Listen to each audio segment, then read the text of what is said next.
there is a feeling, where did it all go wrong? You know, because this wasn't the plan. Former merchant seaman Barry Horsnell has found himself living close to the sea once again, left adrift when the certainties of his life came crashing down. Until recently a carer for his mother, when she had to be moved into a home, he lost the home he shared with her. He was put on universal credit 5 months ago. He says it left him having to rely on a food bank for the first time in his life. Barry, you've got bread in there, but it's been frozen, defrosted very quickly. I hope that helps you now over the next couple of weeks. Thank you so much. All right, you take care now. What did it feel like that first time you went to the food bank? Bye now, Barry. It felt shameful, yeah. I felt embarrassed. In my mind, it was a form of begging. You know, most of us are brought up with the idea you stand on your own 2 feet, you work, get out and work, whatever.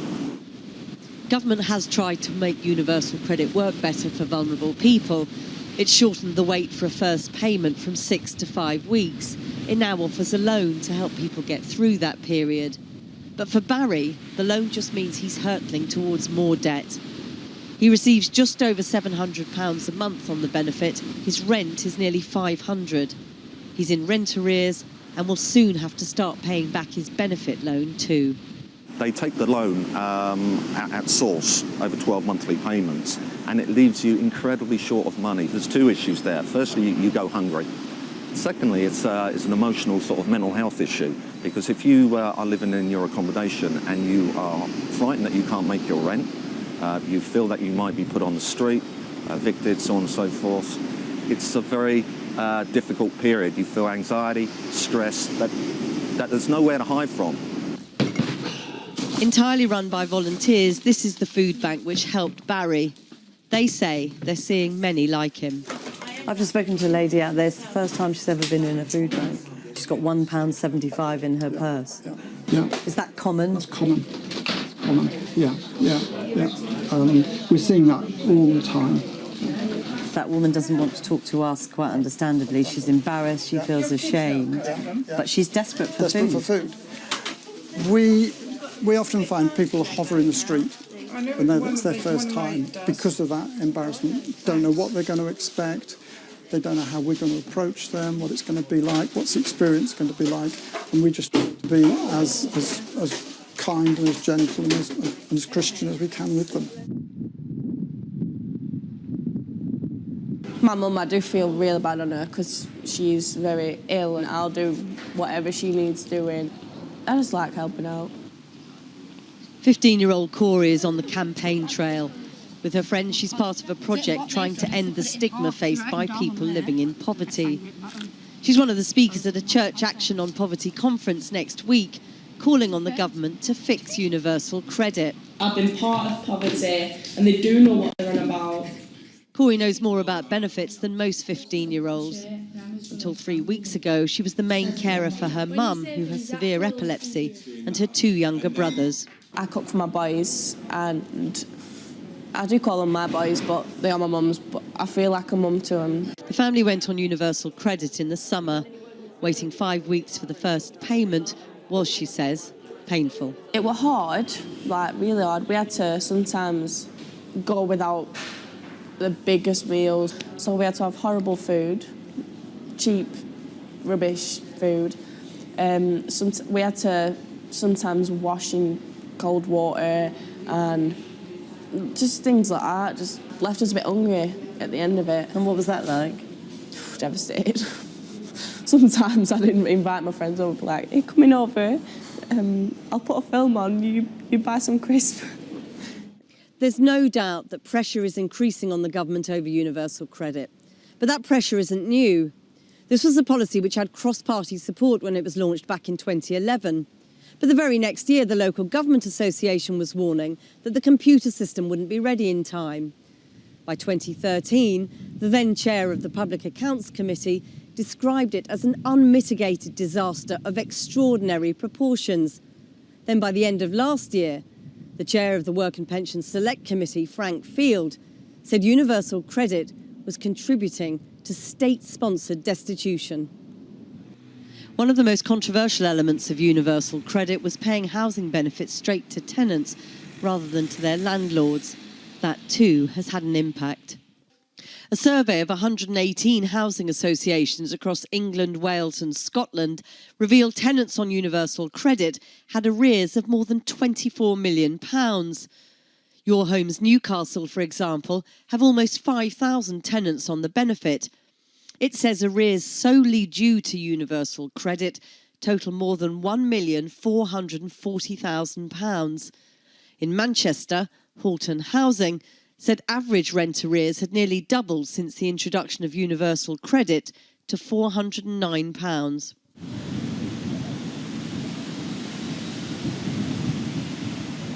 The government says universal credit should always make work pay.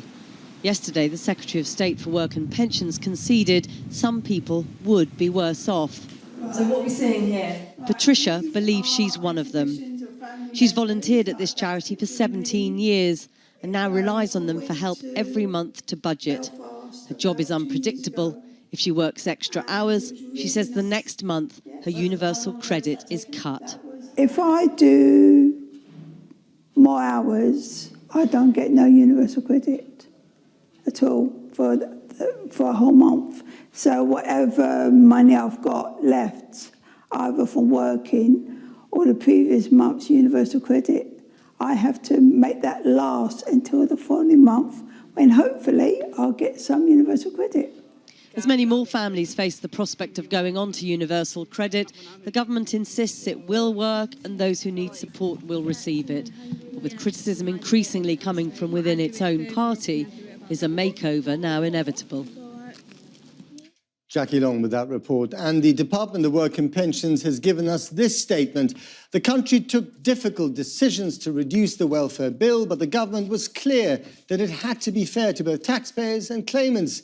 Universal credit is working for the vast majority of people, they say. We're listening, learning and responding to concerns and constantly looking to improve the benefit. We are targeting support to the most vulnerable. Cathy. Thanks, Matt. Well, joining me now to discuss the issue is the Conservative MP, Heidi Allen. Heidi, you might have heard Jackie Long's report there and the impact that universal credit problems is having on people. And I just wondered what your reaction was to that first. Well, as a member of the Work and Pensions Select Committee, we've been looking at universal credit non-stop really since I became an MP and joined the committee in 2015. So, unfortunately, the stories that I've just heard are not unusual. The government is steadily putting in improvements and things that particularly we've recommended on the committee. So some of the things around rent arrears, for example, should be fixed now because in the autumn statement last year, part of the 1.5 billion package of improvements we got was for people on housing benefit coming onto UC. They get an additional 2 weeks extra housing benefit that they wouldn't have to pay back. But I can't pretend that the transition into universal credit has been perfect, far from it, and there's still a lot of work to do. Well, what would you like to hear from the Prime Minister? Because she's promised to meet you about your concerns, hasn't she? When's that happening and what do you want to hear from her? No, I haven't asked for a meeting with the Prime Minister. It's possible that we will ask for one. Well, I thought she'd promised you one correspondence. In the Prime Minister's questions. I thought she'd offered you a meeting. No, this week my question was about sleep-in shifts in the care sector. But this time last year, I did ask for a meeting on universal credit, and it's very likely that if these things aren't resolved, then I and colleagues will be asking for another one. But I do sense that, ultimately, this is a decision for the Chancellor and the Prime Minister around funding. There are three broad aspects to universal credit I'd like to see changed. One is the current system, just in terms of its general operational capability, payment timeliness. I want to see those advance payments not put people into debt. Second thing is about funding it better in more general terms. So work allowances need to be improved for people with children. And the third piece that people are starting to talk about is what will happen towards the end of next year when people on old benefits move on to the new system. We've got a lot of work to do to make sure that the system can handle that. But so these are all the things that I'm talking to the Secretary of State about. Where would you find that extra £2 billion that would fund some of these changes that you want put in? Well, there are a couple of options. So when claimants on old benefits, income support, DLA, whatever it might be, move on to the new universal credit towards the end of next year, the government have put aside £3 billion in what they call transitional protection to make sure that anybody that moves across doesn't lose anything with the new system being less generous. If we were to pump some money into the system, that would mean some of that money we wouldn't need next year because the system would be better financed. So a big chunk of the money could be taken from that. And any that's still lacking, many of us on the Conservative side feel that the planned increases in the tax threshold, they should be postponed or cancelled because, frankly, they benefit everybody. They benefit me, they benefit you, but we're not the people that need it. Putting money into universal credit rather than generic tax threshold changes for everyone means that the people that really need it, the concentration is there. But some of your colleagues say you're Conservatives. You should be in favour of cutting taxes, and you're arguing the opposite here. Yes, keeping taxes low, of course, is good to stimulate the economy. But as we're seeing with the NHS and a growing ageing population, sometimes you just have to be honest and say, if we want good public support, whether in the form of the NHS or the welfare system, then we have to pay for that. And universal credit, if we remember, was significantly better funded prior to 2015. The budget that was set aside at the time to make universal credit work properly has been substantially cut. So we have to find the money if we want it to work properly and support people into work, which ultimately will, of course, generate more tax and pay us back for that. Why, in your view, is it so crucial that the government acts on this? What is the response you're getting from your constituents? What is the scale of anger? Well, I, to be honest, don't have it from my constituents because universal credit, the full service, is literally only just rolling out as we speak. I take my knowledge and my evidence from sitting on the Work and Pension Select Committee. And it's important that the government address this and fund it properly because these are people. Back in my very first maiden speech in 2015, when we were looking about proposed cuts to tax credits, these are not pieces of information on a spreadsheet. These are people, families, children, the well-being of communities. And that, to me, is one of the most fundamental responsibilities of a government, is to care for the welfare of people when they are struggling to make ends meet. And that is everything the Prime Minister tells us she stands for.